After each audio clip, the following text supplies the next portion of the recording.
Welcome to Fun and Games Side Quests. Every episode is a different host sharing a video game they love and why they love it.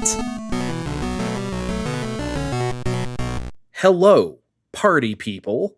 I'm Andre, or Dre if you're nasty, and I host a video game podcast called Fine Time, where we talk about everything under the sun, including not video games sometimes. But today I am certainly here to talk about a video game, and that would be Ys Book 1 and 2.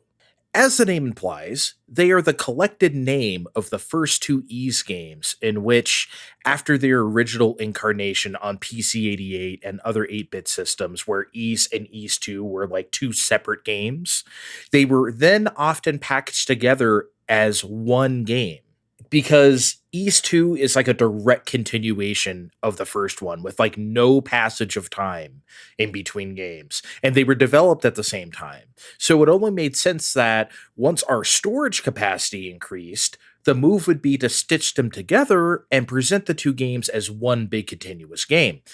And of course, the storage capacity I'm talking about is the one and only CD-ROM.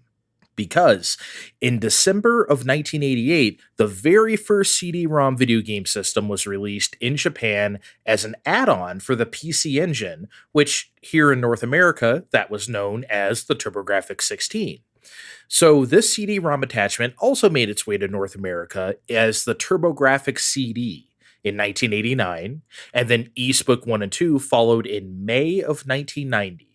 Introducing the series to us for the first time in this deluxe collected form. And that's the version I want to talk about today, TurboGrafx-CD, because even though the TurboGrafx was fairly, I don't want to say obscure, maybe that's a little too strong, but it wasn't a system a lot of people had, right? But still, the impact of this game was so deep that you could consider this CD-ROM version of Ys and Ys 2 to be one of the most influential productions of all time. Straight up. And no, I'm not about to get in front of this microphone and lie to you and tell you that I not only had a TurboGrafx-16, but also a TurboGrafx-CD, and I played Ys Book 1 and 2 back when I was a kid, because I totally did not do that.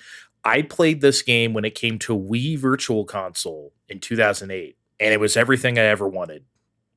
But let's back up just a little and let me establish what Ys is real quick, because while I feel like it's a known series, it's not something everyone has necessarily played. So in Ys, you play as Adol, or Adol the Red, because he has fire engine red hair, because video game. And Adol is a lone swordsman who thirsts for adventure. That's all you really know about him, because he's a silent protagonist type, because of course he is. And he just stumbles upon mystery after mystery, which leads him to ruins and caves and other places, and eventually his travels lead him to the lost kingdom of Ys, which comes to a climax at the end of the second game. It's very classic RPG stuff done really, really well. And these early Ys games are known for their, their bump combat, where you literally just bump into the enemies and ram into them to attack them. You don't press a button to swing your sword or something like Zelda. You just literally run into them. Bump up until they die. Or you die. It's really bizarre and really fun. And yeah, the series evolved from there eventually, but its humble beginnings in Ys and Ys 2 are still really good, really simple fun.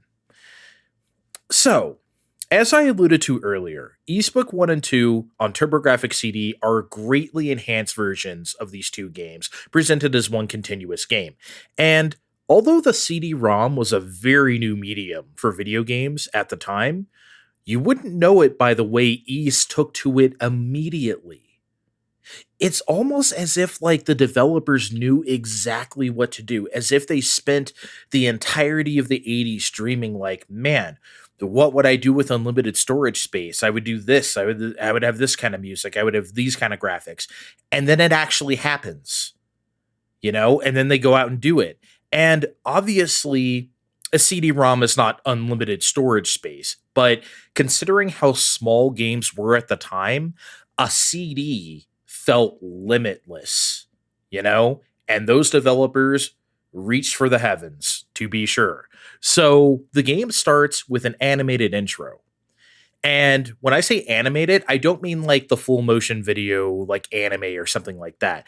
I mean like using full screen sprite art and stuff with like some basic manipulation, like that kind of it. Like think about like a 90s fighting game intro, like a Street Fighter intro. The two guys, think about Street Fighter 2, right? The two guys are just standing there, and then while one punches the other, then it pans up the building and it says Street Fighter 2, like that kind of stuff, you know? Like that's what Ys is doing on this CD-ROM. Again, on a cartridge or floppy, they probably only be able to fit like a few of these images on there, but the CD-ROM allowed him to go buck wild with this type of shit, and you can tell by the heart and the craft that these scenes have. It's really cool. Ys Book 1 and 2 also has a voiceover on that intro, by the way. Yes, Ys Book 1 and 2 has voice acting. Real deal voice acting. It usually manifests in game as you're like walking up to a character and then the game loads in a voice track with like a music bed under it. Boom, they're talking to you out of your television speakers in your living room, clear as a bell. One of the main characters, Fina, she even has her own large talking head sprite when she has something to say to you. It's really nuts. It's really cool stuff. And look, I know what you may be thinking. Oh man, this guy's talking about an animated intro and voiceovers. Why is that so impressive? To which I will say, may I remind you that this game came out in 1990. And 1989 in Japan, nobody was doing this yet. This was completely uncharted territory for a role-playing game. Again, and I'm sorry if I'm driving home this point too much, but think about what you were playing in 1990. Provided you were alive at this time, of course. And even if you weren't alive, you know what came out then. Absolutely no other game had this kind of presentational power. Again, I'm sorry. I just need people to understand how crazy this is for the time period. And the thing is, I'm not just admiring Ys Book 1 and 2 from a historical perspective. I'm admiring it in the here and now, too. And I admired it on Wii Virtual Console in 2008 as well. Like, this shit is still so cool. Because when a game is done right, at the end of the day, it doesn't matter how influential it was or how ahead of the technology curve it was. It matters how good it was at what it did. That's one of the reasons why Luigi's Mansion, being one of the best looking games of all time, will probably never fade. Because it was so good at what it did, it transcends stuff like polygon counts or resolution or whatever, right? That game will always look incredible for the rest of time. And Ys Book 1 and 2, I think, is in the same category. It's so good at what it does. It holds up today as not just like history, but something truly special, in my opinion. And of course, no discussion of Ys is complete without talking about its music at least a little bit, because back in the day, it was easily the most famous thing about it. Because that's all I read about in magazines, that Ys music. That's all I knew about the game. I don't even think I knew it was an RPG. I just knew that. And as for this TurboGrafx CD version, the original chiptune music composed by Yuzo Koshiro and others of the original soundtrack, it was rearranged for Red Book CD audio by Ryo Yonemitsu. And considering that this has to be the first RPG soundtrack of its kind, it's incredible how trend-setting it is and how good it is. God damn. Like I said, this music was hyped pretty much my whole life. And you might think it could never live up to what people say it is. And then you play it and then you're like, yeah, okay, it's everything everyone says it is. It's one of the best soundtracks ever made. Hands down. Every single piece of music is perfect for that situation. I can't really break it all down here today because I'll be here for hours, but if you've ever loved anything about late 80s, early 90s Japanese music, video game or just Japanese music in general, and if you're listening to this, you most likely do like that stuff, it's all here in Ys. Every ruin, every cave, every tower, every palace, it's the RPG music blueprint. and it's great. But of course, all of these presentational aspects I'm talking about don't exist in a vacuum. They have to come together to form a cohesive whole with the gameplay. Because obviously that's the nucleus of anything. And that's where the true magic of Eastbook 1 and 2 lies.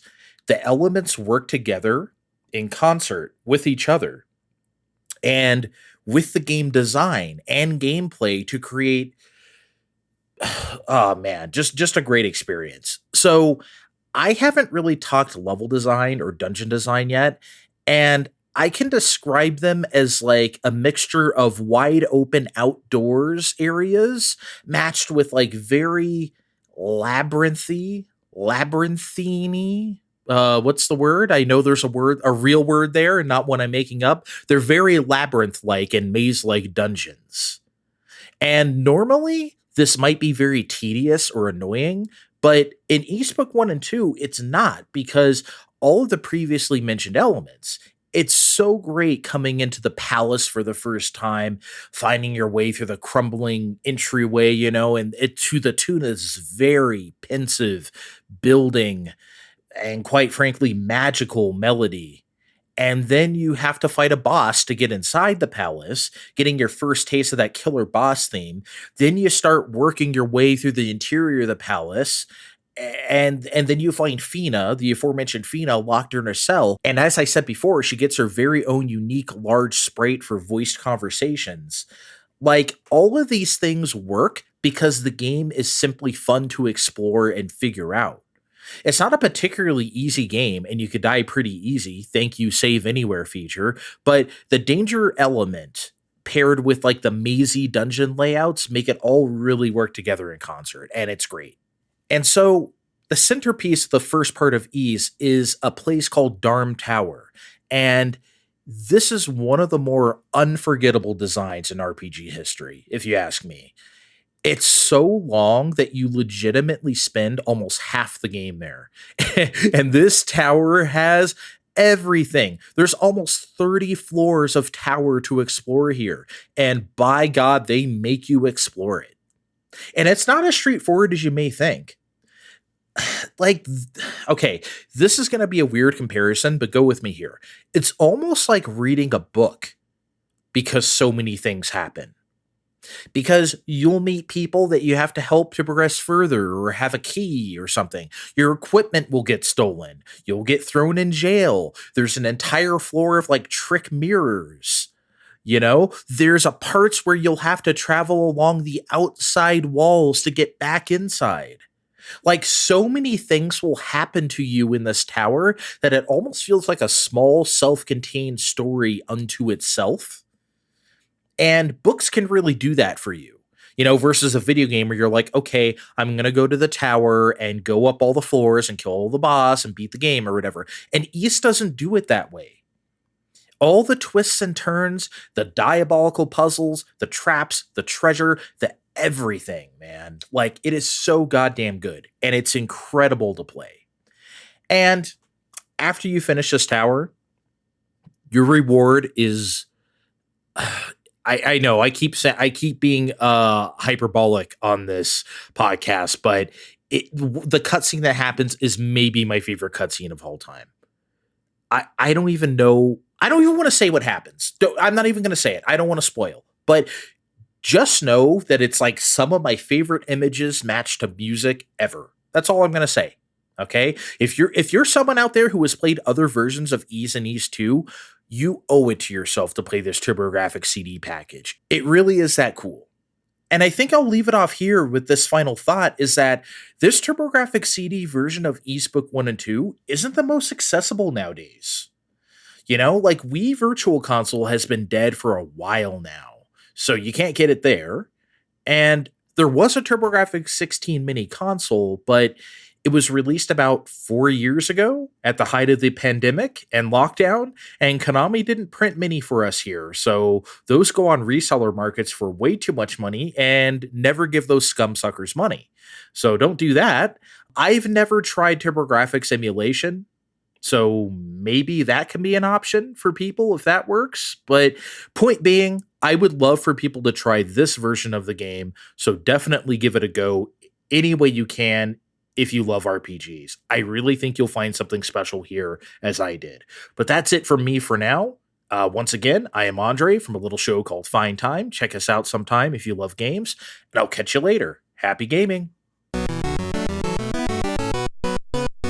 Hello, my name is Aaron. I'm one half of Superpod Saga, a topical variety video game podcast fueled entirely by nostalgia and unleaded gasoline. Superpod Saga, we discuss a different video game topic each and every week. We have new episodes every single Monday covering a different video game topic. More than anything, we want to entertain our listeners and make you feel like you're one of the boys, like you're hanging out at a campfire with some of your best zany, caffeine-powered buddies and just talking about your favorite games and all that stuff. Stop on down to Superpod Saga. It's on every podcatcher there is. If it's not, let me know and we'll get on it. But again, Superpod Saga, stop on by. CPOV. CertainPOV.com.